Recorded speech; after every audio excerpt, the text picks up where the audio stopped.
নদী থেকে একটু দূরে ওই গ্রামটি খুশিপুর। গ্রামের নাম খুশিপুর হলেও এই গ্রামের মানুষের মধ্যে কোনো খুশি ছিল না, কারণ এই গ্রামের মানুষ ছিল অন্ধবিশ্বাসী।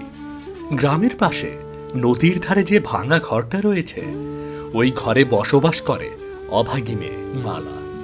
ছোটবেলাতেই মালা তার বাবা মাকে হারায়, আর বড় হয়ে যার সাথে বিয়ে হয় সেও বিয়ের 2-3 মাসের মধ্যেই মারা যায়। যার কারণে গ্রামের মানুষ মালাকে অপয়া বলে গ্রাম থেকে বের করে দেয়।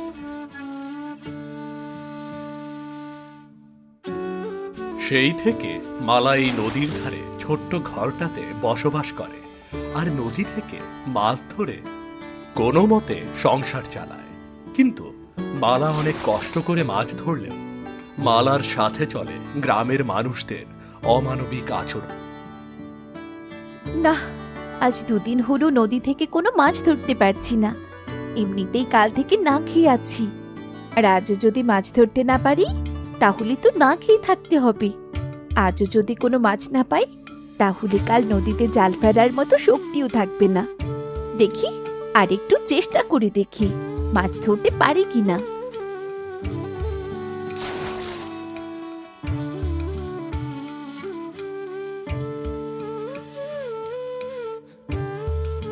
না, আজকে একটাও মাছ পাওয়া গেল না। আজকে অন্যের বাড়িতে খাবারের জন্য যেতেই হবে। যাই, জালটা রেখে দিয়ে কারো বাড়ি থেকে কিছু খাবার পাই কিনা দেখি।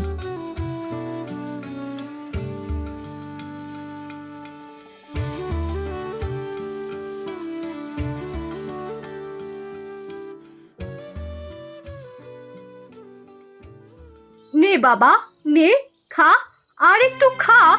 না, আমি খাবো না। না খেলে তুই শুকিয়ে যাবি। খা বাবা, খা। না, আমি আর খেতে পারবো না। খা বাবা, খা। তোর জন্য বেশি করে খাবার রান্না করেছি। তুই না খেলে তো খাবারগুলো নষ্ট হয়ে যাবে। খা সোনা। নষ্ট হলে হোক, আমি আর খাবো না।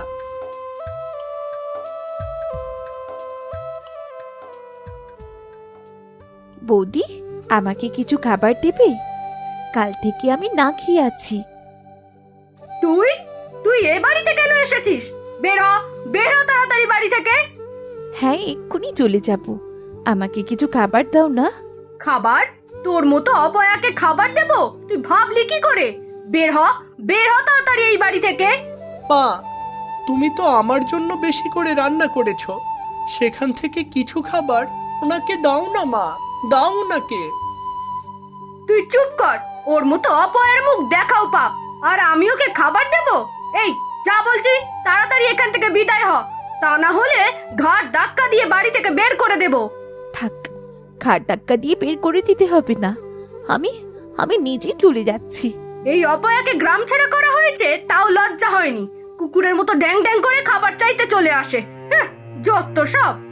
মা, তুমি তো বলেছিলে আমি না খেলে খাবার নষ্ট হয়ে যাবে। তাহলে খাবার নষ্ট না করে ওনাকে দিয়ে দিলেই তো হতো, নাকি? কি করতে হবে আর কি করতে হবে না সেটা তোকে বলতে হবে না। প্রয়োজন হয় খাবার ফেলে দেব, তবু ওই অপয়াকে দেব না। অপয়াটা জন্মের পরে বাবা মাকে খেয়েছে, আবার বিয়ে করে কয়েকদিনের মধ্যে স্বামীটাকেও খেয়েছে। না জানি এবার এই গ্রামের কাকে খেতে এসেছে। তোর আর খেতে হবে না, চল ঘরে চল।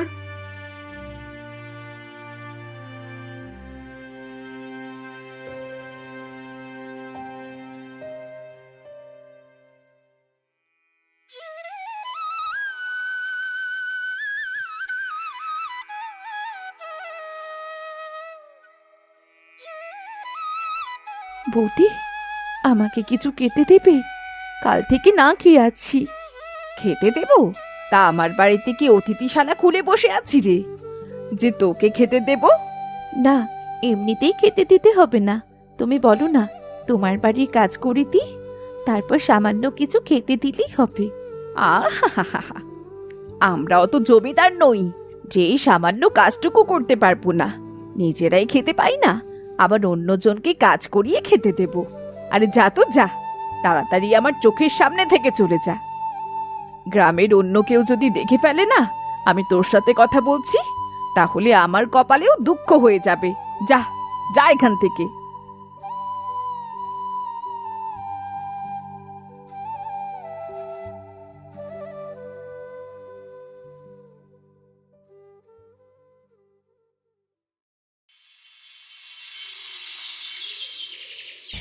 আজ 2 দিন হলো না খেয়ে আছি। জাল ফেলার মতন শক্তি নেইও শরীরে, কিন্তু মাছ ধরতে না পারলে তো না খেয়ে মরতে হবে। কি কপাল নিয়ে জন্মেছি, সবাই শুধু অপয়া বলে, কেউ সামান্য সাহায্যটুকুও করে না।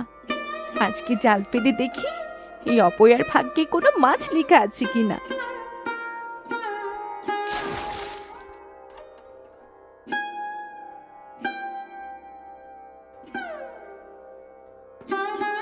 এই তো এই তো, জালে অনেক মাছ ধরা পড়েছে। তাড়াতাড়ি এগুলো বাজারে নিয়ে গিয়ে বিক্রি করি, কিছু খাবার নিয়ে আসি।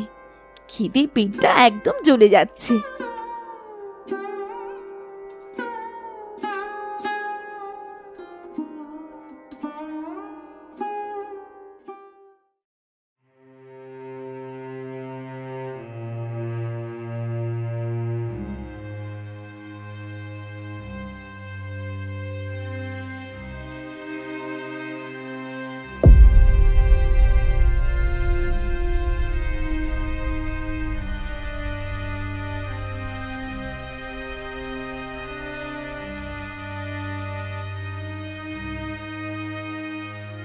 আমার মাছগুলো নিন না, দেখুন একদম তরতাজা।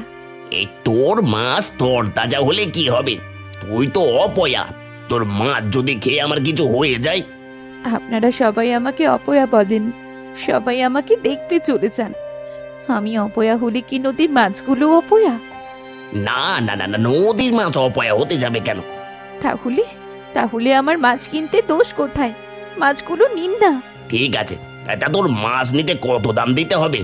হ্যাঁ, এতগুলো মাছ আপনি 200 টাকা দিন। মাছগুলোর দাম 200 টাকার কম না, তবে আমি 100 টাকার বেশি দিতে পারবো না। কেন? আপনি আমাকে কম দেবেন কেন? এতগুলো মাছ। তা বলবো না, কিন্তু 100 টাকার বেশি আমি দিতে পারবো না। দিলে দে, না দিলে না দে, আমি ছাড়া তোর মাছ কেউ কিনবে না। ঠিক আছে, আপনি 100 টাকাই দিন।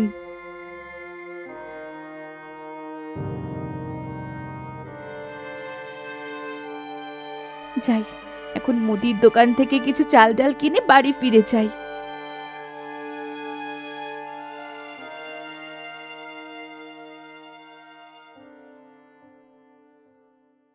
দাদা, এই টাকাটা নিন। আমাকে 4 কেজি চাল, আধা কেজি ডাল আর 200 গ্রাম তেল দিন। এই কত টাকা আছে ওখানে? 100 টাকা। 100 টাকা এত কিছু হবে না, যাও তো এখান থেকে। কেন? 4 কেজি চাল 40 টাকা, আধা কেজি ডাল 20 টাকা আর 200 গ্রাম তেল 20 টাকা। সব নিলেও তো 20 টাকা ফেরত পাবো। আবার ফেরত? শোনো, গ্রামের সবাই বলে দিয়েছে তোমার কাছে কোনো কিছু না বেচতে, কিন্তু আমি একটু দয়ালু তাই তোমাকে মালপত্র দেব, কিন্তু সবগুলোর দাম দ্বিগুণ দিতে হবে। একটু কম নাও না গো দাদা, জানোই তো আমি অনেক কষ্ট করে সামান্য কিছু মাছ ধরে টাকা রোজগার করি। না না না না না, কম নেওয়া যাবে না। নিলে নাও, না নিলে চলে যাও। তোমার ওই টাকায় 2 কেজি চাল, 200 গ্রাম ডাল আর 200 গ্রাম তেল পাবে। ঠিক আছে, তাই দাও। হ্যাঁ দিচ্ছি, দাও টাকাটা দাও।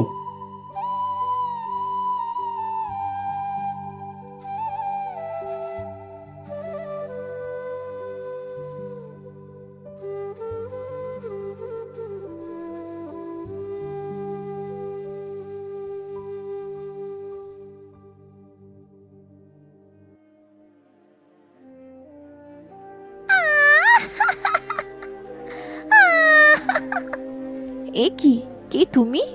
আর এভাবে কাঁদছো কেন? আমি জানি না। মেয়েটা অনেক ছোট, কি করি বা তার পরিচয় বলবে, কিন্তু এখন এখন কি করি? আচ্ছা, তুমি কোন রাস্তা দিয়ে এসেছো? আমাকে কি সেখানে নিয়ে যেতে পারবে? না, তাহলে তো মেয়েটাকে কোথাও যেতে দেওয়াও যাবে না। এইভাবে মেয়েটাকে যেতে দিলে মেয়েটার ক্ষতিও হয়ে যেতে পারে। আচ্ছা, তুমি আমার সাথে আমার বাড়িতে যাবে? আমি জানি না। না, এই বাচ্চা মেয়েটা কিছুই বলতে পারছে না। একে আমার সাথেই নিয়ে যাই, আর তারপর না হয় ওর বাবা মা এসে ওকে নিয়ে যাবে। চলো তুমি আমার সাথে।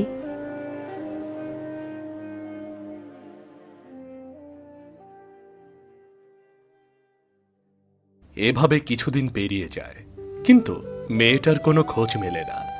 তখন মালা মেয়েটাকে নিজের মেয়ের মতো মানুষ করতে থাকে। নিজে না খেয়ে থাকলেও মেয়েটাকে খেতে দেয়। আস্তে আস্তে গ্রামের মানুষ জানতে পারে মালা এক কুড়িয়ে পাওয়া মেয়েকে মানুষ করছে। মাঝে মাঝে গ্রামের মানুষ নদী থেকে জল নিতে এসে এ নিয়ে মালাকে অনেক কথাও শুনিয়ে যায়। দেখো, নিজে ভাত পায় না, আবার ওই মেয়েটাকে নিজের কাছে রেখেছে। নিজে তো অপয়া হয়েছিস, আবার মেয়েটাকেও অপয়া বানাচ্ছে। অপয়া বানাবে কি? কোন দিন শুনবে ওই ছোট মেয়েটাকেও খেয়ে ফেলেছে। ওরা এসব কি বলছে? কিছু না মা, তুমি ঘরে যাও। দেখেছো দেখেছো, মেয়েটা কেমন মা বলে ডাকলো। দেখতেই তো পাচ্ছি, গ্রামের কারো সাথে সম্পর্ক নেই বলে মেয়ে বানিয়ে সম্পর্ক করছে। চলো চলো, তাড়াতাড়ি জল নিয়ে চলে যাই। এই অপয়ার মুখ বেশিক্ষণ দেখলে না আমাদের ওপর আবার অভিশাপ পড়তে পারে। হ্যাঁ, তুমি ঠিকই বলেছো, তাড়াতাড়ি এখান থেকে চলে যাওয়াই ভালো। মালা বাবা মাহারা মেয়েটাকে পালন করছে বলেও গ্রামের মানুষ মালাকে নানা ধরনের কথা শোনায়। মালা সবার কথা শুনে কাউকে জবাব দিতে পারে না, কিন্তু তার চোখ দিয়ে এক চাপা কান্নার জল ঝরতে থাকে। একদিন মালা মেয়েটাকে নিয়ে খেলা করছিল। হঠাৎ সেখানে এক ভিনদেশী যুবক এসে হাজির হয়। এ কি, আপনারা কারা?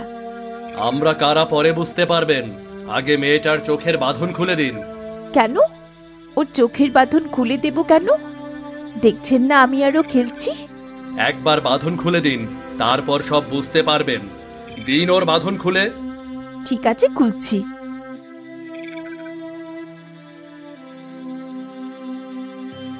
বাবা, তুমি এসেছো? বাবা মানে? বাবা মানে বুঝতে পারলেন না? আমি ওর বাবা, আর আমি এক সওদাগর। ওর মা ওকে ছোট রেখেই আমাদের ছেড়ে একেবারে চলে গেছে। সেই থেকে যেখানেই যেতাম মেয়েটাকে সাথে করে নিয়ে যেতাম। একদিন আপনাদের এই নদীর ধারে আমাদের নৌকা নোঙর করা হয়। তারপরও কখন নৌকা থেকে নেমে গেছে কেউ জানে না। সেই থেকে আমি ওকে খুঁজে চলছি। আজ আপনাদের গ্রামে এসে জানতে পারলাম ও আপনার কাছে আছে, তাই সরাসরি এখানে চলে আসলাম। এসেছেন, ভালোই করেছেন। মেয়েটা আমার কাছে থাকলে আমার মতো অপয়া হয়ে যেত। এ কি বলছেন আপনি? আপনি অপয়া হতে যাবেন কেন? মানুষ কখনো অপয়া হয় না। তা নয় তো কি, জন্মের পরই বাবা মা মরে গেছে। মানুষের বাড়ি চেয়ে চিনতে খেয়ে বড় হয়েছিলাম। এক বেচারা এমন চেনেও ভালোবেসে বিয়ে করেছিল, কিন্তু বিয়ের কয়েক মাস পরে সেও মরে গেল। তাহলে আমি অপয়া নয় তো কি? শুনুন, মানুষের জন্ম মৃত্যু সব ওপরওয়ালার ইচ্ছা, এতে মানুষের কোনো হাত থাকে না। তাই এসব ভেবে নিজেকে দোষী ভাববেন না। নিজেকে দোষী না ভেবেই কি করব? গ্রামের সবাই অবহেলা করে, কেউ আমার মুখ পর্যন্ত দেখতে চায় না। আর যার জন্যেই নদীর তীরে একা একা বসে থাকতে হয়। এমন জীবনের দোষ দেব না তো কি করব? যান, আপনি আপনার মেয়েকে নিয়ে চলে যান। বাবা, মাকে সাথে নিয়ে যাবেন না? আমি মাকে ছাড়া যাব না। হ্যাঁ, আমি তোমার মাকেও নিয়ে যাব।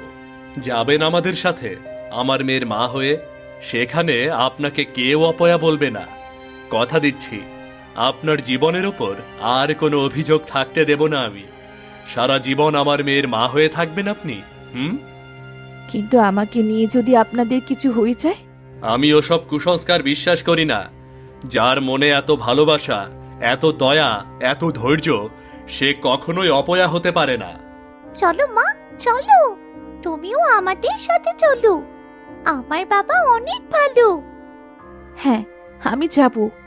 আমি আর এই অপয়া অপবাদ নিয়ে মুখ বুজে এত কষ্ট সইতে পারবো না। যাব আমি। মালা তার কষ্টের জীবনের কথা মনে করে সওদাগরের কথা ফেলতে পারে না। তাই সে তার কষ্টের জীবন ত্যাগ করে এই ঘৃণিত গ্রাম ছেড়ে সওদাগরের সাথে সুখের সফরে রওনা হয়। মালা নতুন রাজ্যে, নতুন গ্রামে নতুন করে বাঁচতে শুরু করে। মালার অপয়া জীবনের এখানেই সমাপ্তি হয়।